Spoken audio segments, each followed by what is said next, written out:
Running a small business means I wear lots of hats. When I put on my hiring hat, I can count on LinkedIn Hiring Pro to make it easy. LinkedIn Hiring Pro helps manage my hiring workflow, puts my job post in front of a unique network of professionals, and matches me with the best candidates for my business. I can also share my job with my network. No other job site lets me do that. No wonder most small businesses say they'd use LinkedIn Hiring Pro again. Hire right the first time. Post your job for free on LinkedIn today at linkedin.com/quality. This episode is brought to you by Accenture. When your advertising operations fall out of sync, everything else follows. Spotify and Accenture are working together to reinvent the rhythm of ad sales, using automation, analytics, and smarter workflows to simplify campaign delivery and access better data across the business. The result? Less time spent on operations, more time connecting brands with the moments and fandoms that matter most. Learn more at accenture.com/Spotify. Hello, difference makers. You are listening to A World of Difference. This is a podcast for the people who still believe that how we lead matters, that the conversations we have across difference, across cultures, across the distance between where we are and where the world needs to go can actually change things. I am Lori Adams Brown, and for over 5 years, I have been bringing global leaders, authors, and change makers to one table. 155,000 downloads, 800 countries, a top 3% podcast, and one conviction that has not changed. The right conversation at the right time with the right people shifts everything. If you are here, you are already a difference maker. And if you want to go deeper, the Difference Makers community is waiting for you at patreon.com/a world of difference. $7 a month, the price of a latte, bonus conversations, voting power, and a seat at the table where this conversation continues. The link is in the show notes. And welcome to this week's episode. I hope it inspires you. Welcome to the A World of Difference podcast. I'm Lori Adams Brown, and this is a podcast for those who are different and want to make a difference. All around the world in over 100 countries where each of you listens. I want to start this new year off, this anniversary episode, with a question. Do you have a cup of coffee in your hand or within arm's reach right now? Because whether you're a coffee drinker, a tea drinker, I want us to sit today with the understanding that not only is sometimes a warm drink like a cup of coffee very grounding, whether you start your day with it or have one in the afternoon with friends and you're listening to each other, but I want you to hold on to it today. I want you to hold on to that coffee cup or coffee mug, whether you're on the MRT in Singapore headed to work or whether you're commuting to work in your car today here in Silicon Valley, because today's episode starts with where that coffee came from. And I promise it's going to go somewhere that matters a whole lot for your work and the work that I do here in Silicon Valley as well. As I think back of what it was like to start this podcast in 2020, releasing the first episode on August 4th, leading up to it in the months of June and July, which if you remember what your world was like around that time, the COVID-19 pandemic had sent our entire world into a tailspin of crisis, of confusion, of not really sure how we were going to make it through all of this collectively, much less individually. And so that was the scene in which this podcast was born.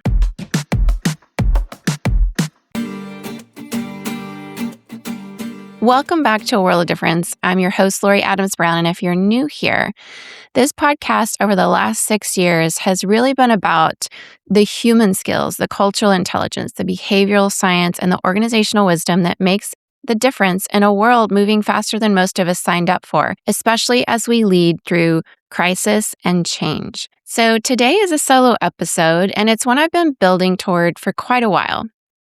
I just a few weeks ago delivered a version of this talk to a room full of HR executives with C#, a chapter of HR executives here in the Bay Area, and at an event at SAP Labs and SuccessFactors here in Palo Alto. And as I delivered this talk and also listened to the other talks of some of the other HR executive friends of mine there that day, I really have become more grounded in what this talk actually is and what it means as I've continued to listen to so many people here in Silicon Valley who are leading at executive levels, and many of you here in Silicon Valley and in London and other places who have been ousted from your jobs due to layoffs with both AI and the economy and all of the leadership decisions that are being made at a rapid speed at the expense of quality and even cost. And when I say cost, I mean dollars, but I also mean the human cost. And for any of us who've understood sort of the, different certifications that are out there that measure these three areas. Some of you have, Lean Six Sigma certifications, or you work in lean manufacturing. But regardless, I think many of us in leadership across organizations understand that there's these three areas of speed, quality, and cost.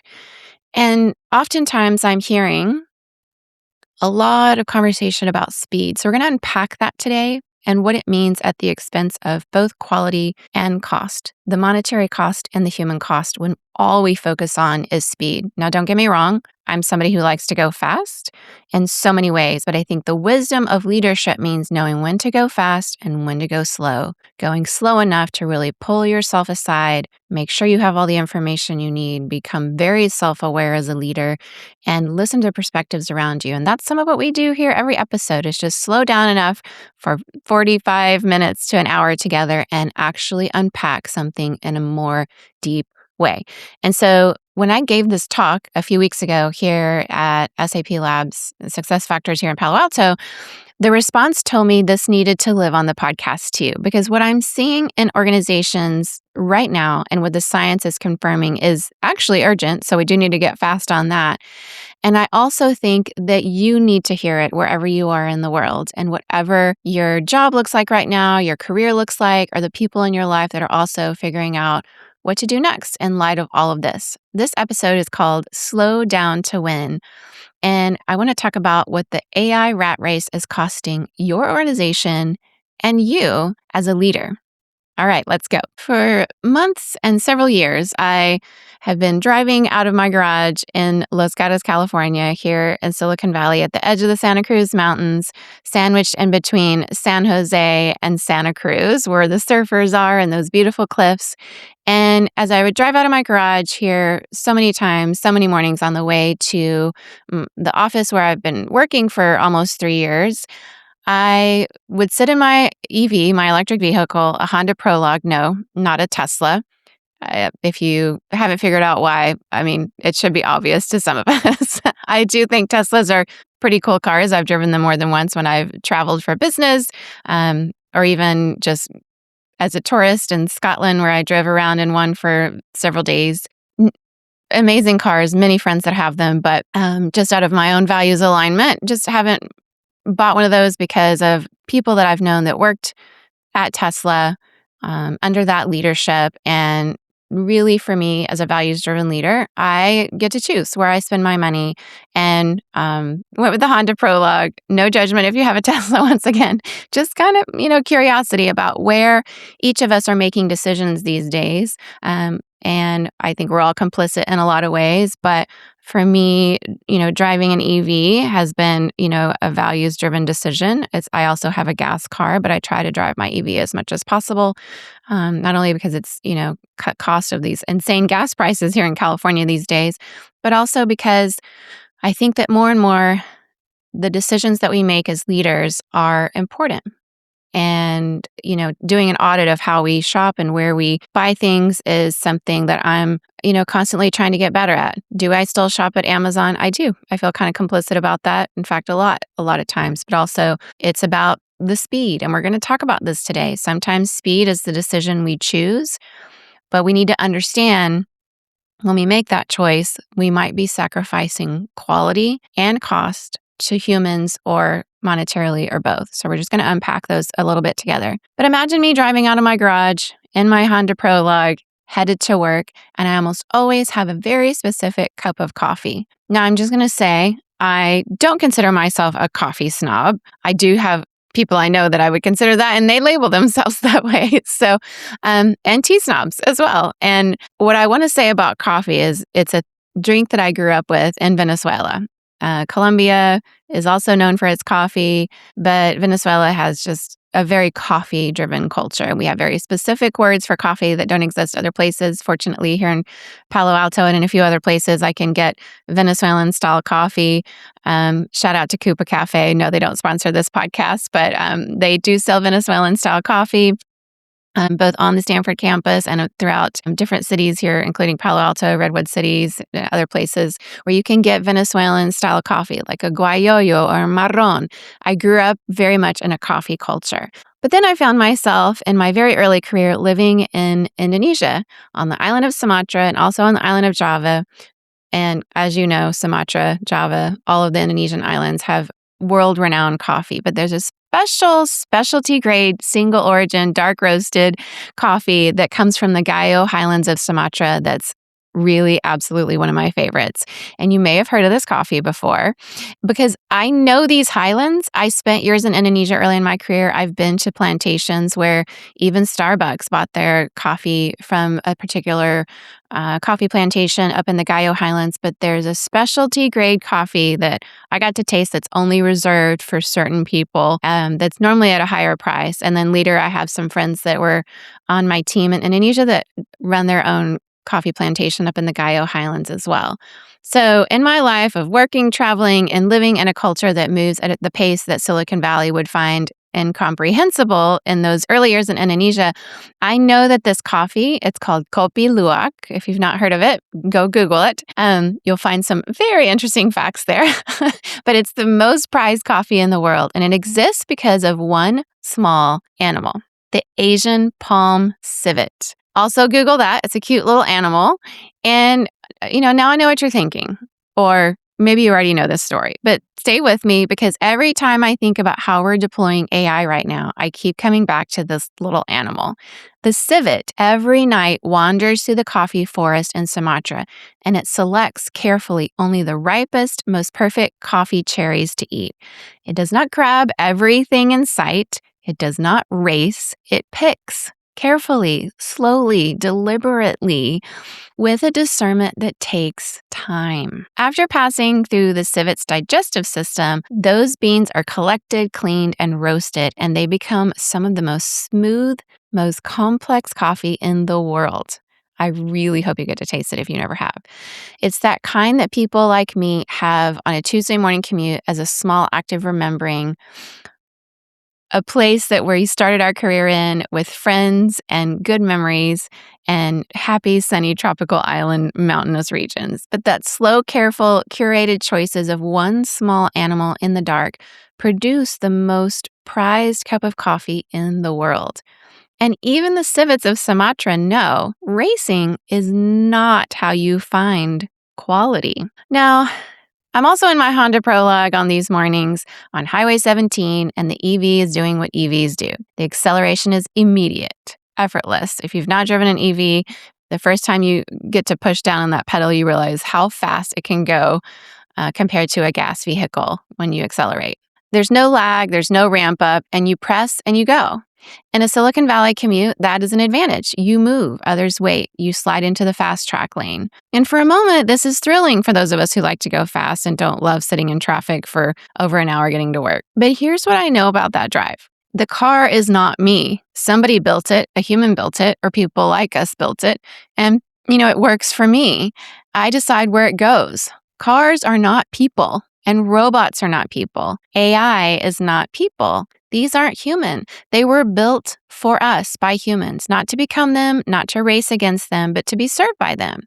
We are not rats in a race. We win by being better humans, by understanding what it means to be human, getting really clear on that, and increasing our human skills, those durable skills of what it's going to take to win this race in the end with quality without the cost that we don't want to pay. So here's what's happening in organizations right now.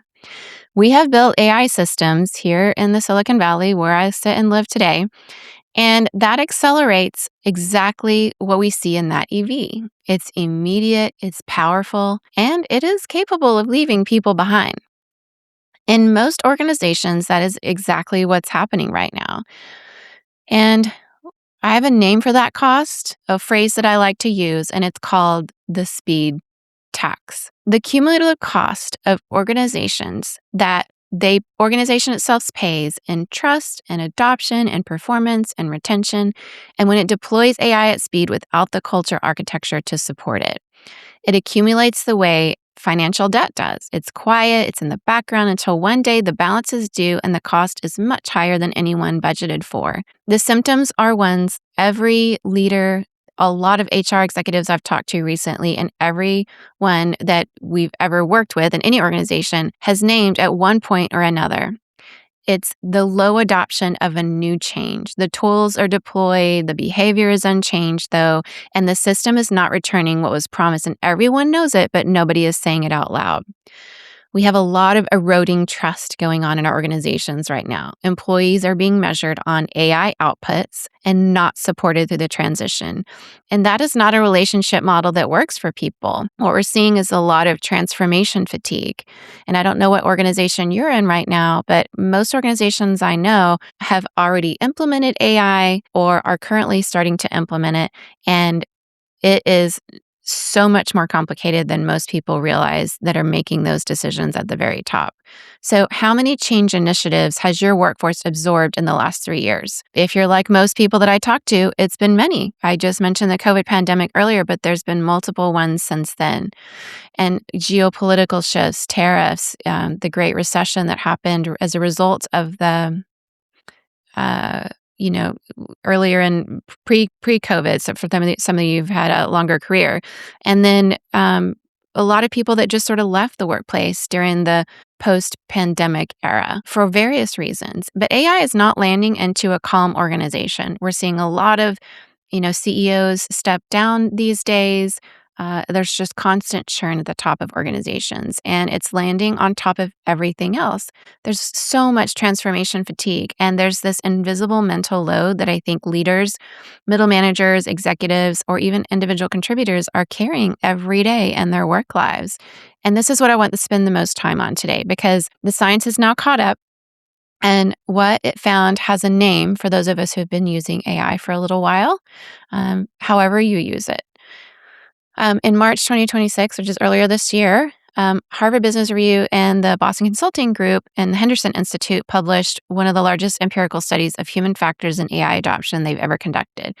It was 1,488 workers, real people doing real jobs with AI tools. And if you read that article, what they found, they called AI brain fry. It's a mental fatigue from excessive use or oversight of AI tools beyond one's cognitive capacity.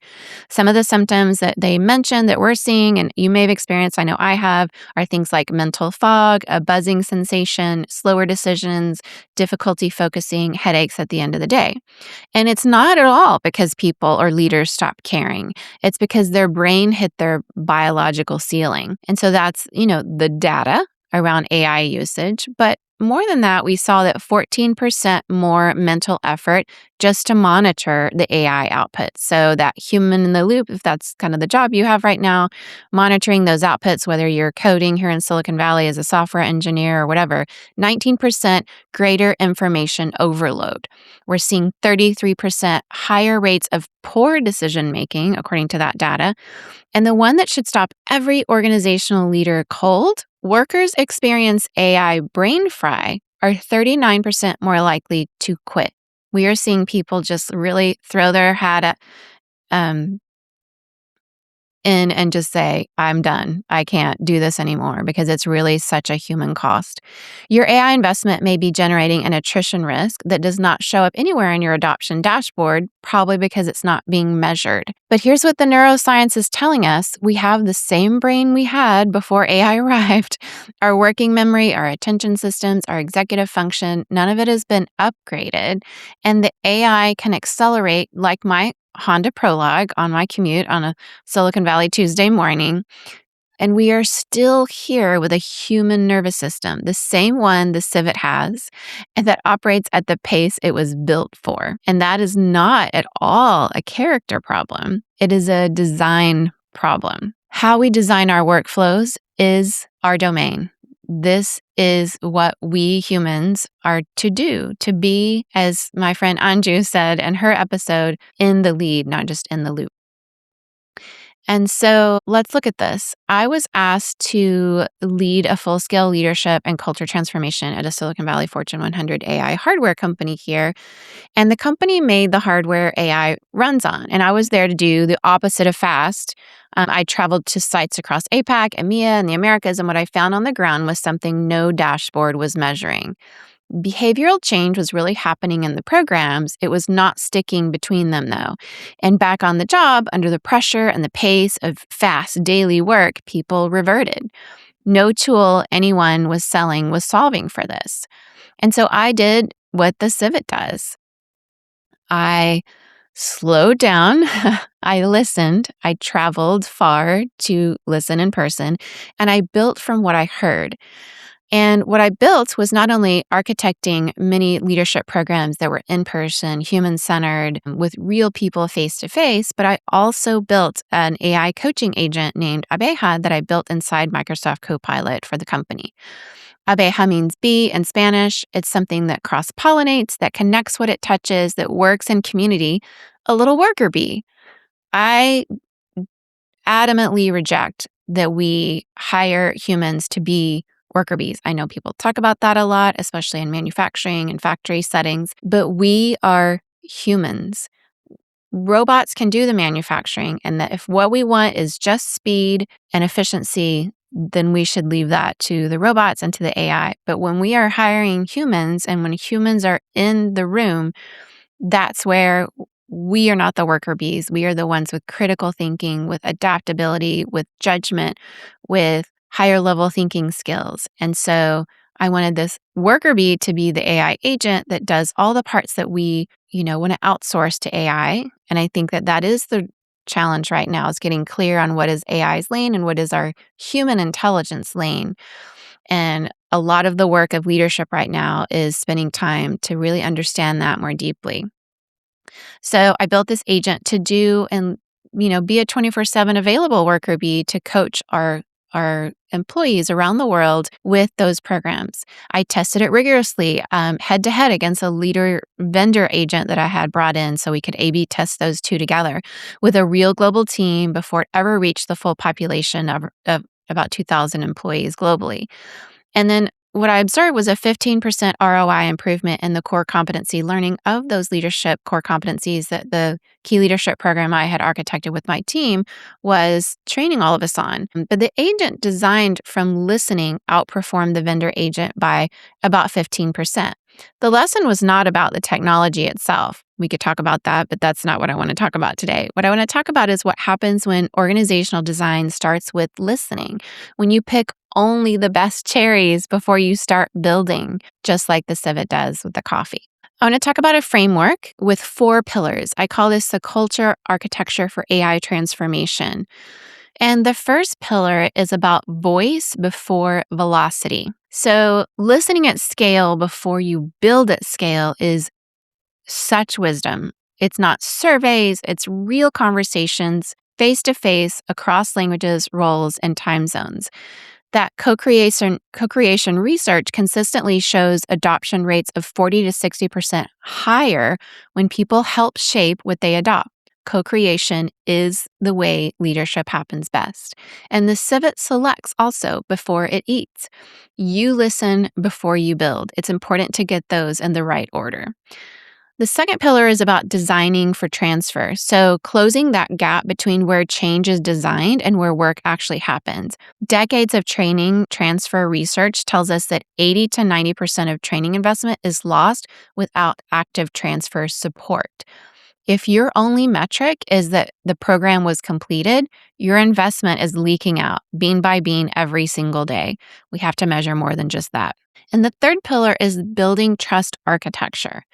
Every AI rollout or any new digital transformation needs an explicit answer to the question every employee is asking silently. Is this tool here to help me do better work, or is it here to replace me and watch me in the meantime? That is the question that if you do not answer that proactively, their nervous system answers it for them. And the nervous system answer generates brain fry data. And we see many people leaving over this. Then the fourth pillar is to measure what actually matters. Add mental load to your dashboard, add psychological safety scores, add behavioral change indicators. If your AI metrics are efficiency and output volume, you are flying blind on the human side of the equation. And the HBR brain fried data tells us exactly where that leads. And it leads nowhere that any of us want to go in our organizations right now. So I want to talk about what all of this means. And I want to leave you with two images right now. The first one is, have you ever been in a Waymo? I have. We have them here driving around my house every single day. Here, even in San Francisco is where I rode my first one. It's a remarkable technology. I've watched it navigate the city with genuine awe. But here's what happens when a Waymo hits a roundabout that it cannot fully resolve the decision tree on. And if you're not familiar with Waymos, it's a self-driving sort of taxi. So, and it uses AI to figure out which turn to make, when to stop if somebody's crossing the street. And you just sit in the back seat and it drives you around. But when it can't fully resolve a decision tree, we've seen little videos probably on TikTok about this. It just keeps going around and around and around and around the same circle, doing the same thing perfectly every time, waiting for that signal to change the calculus. Well, you've probably heard the phrase Einstein shared quite a bit, which is called doing the same thing over and over again and expecting a different result. Insanity. And that's what this AI rat race looks like from the outside. Perfectly executed circles, little hamster wheels going round and round, a Waymo where there's no one in the driver's seat asking, is this the right direction? Are all of our people still even with us? Is this producing quality or just producing? We have the wheel. We are not passive passengers. And the second image I want you to think about is another very Bay Area, California image, and one that I absolutely love, and that's Redwoods. If you've never had the chance to behold one of these magnificent creations, I hope that you do. I have, it's such a privilege to have had so many redwoods that I see daily. A couple in my backyard right now, around the block. In the high school nearby, there's a city called Redwood City that I've stayed in for long periods of time, and I have a friend that lives there. It's redwoods are around here everywhere. I lived in Mill Valley for a while, and there's Muir Woods, which if you've seen Star Wars and the Ewoks, those scenes were filmed there. They're these gorgeous, tall trees that have survived over 2,000 years of fires, droughts, and earthquakes, not by growing faster than everyone else, but growing so tall and so strong by growing together. Their roots extend outwards for hundreds of feet, intertwining with every tree around them. And when a storm hits, it's not the individual tree that holds, it's the network. The interdependence is how they survive. That's the model of how they grow. It's about, being curious, not clever, not optimized, but curious, that we find our way through by interconnecting and being interconnected and interdependent with each other. And so marveling with curiosity about these trees is something that over time, when I go on hikes or just walk around my neighborhood or just sit in my backyard, I notice that these magnificent redwoods point us toward the heavens in a way that's very majestic. And the quality of these trees is hard to really describe because there's really nothing like a redwood tree that has stood the test of time and seen so many generations come and go here on this earth. And what's so remarkable about it is that they do this by their underground groundedness and rootedness with each other. It's a metaphor that will never get old for me because I realize that the best teams in the world are the most human teams. Members from every corner of the globe, every background, every language, working interdependently, not despite all of our differences, but because of them. And human-centered leadership is not the soft strategy. It really is the winning strategy that stands the test of time with quality, with awe and wonder about what gets created and what stands the test of time. So, what does all this mean for us going forward? Well, before I let you go, I want to tell you about a few ways to go deeper in this if today's episode resonated. We are just like hours from the new Ted Lasso season starting. And if you haven't watched that, one of his things for his global team of players has always been be curious. And I hope that you're curious as a leader too, because I have something called the Speed Text Diagnostic. It's a 3-question self-assessment you can use to calculate where your organization is paying the speed tax right now. And I've turned it into a 1-page tool, and I want to put it in your hands. So you can go to bravaglobaladvisory.com and look for it there. And then if you're an HR executive, a chief people officer, a people strategy leader, anyone navigating AI transformation and asking yourself why the adoption numbers don't match the investment, I'll be running a half-day workshop called Slow Down to Win. And we work through the full culture architecture framework together, run the diagnostic, build your 90-day action plan, and it's available for your organizations or for your HR cohorts and for your leadership teams. You can find the details and book a strategy call at bravaglobaladvisory.com or find me on LinkedIn, Lori Adams Brown, and reach out to me by DM. And if this is the kind of conversation you want more of, A World of Difference comes out every week. We talk about what it means to be human in a world that keeps accelerating. Subscribe wherever you listen. Leave a review today if this episode was useful, and it genuinely helps more people find this show. And if you're a paid subscriber on Patreon, I'll see you in the Groundbreakers community or whichever tier you've paid into.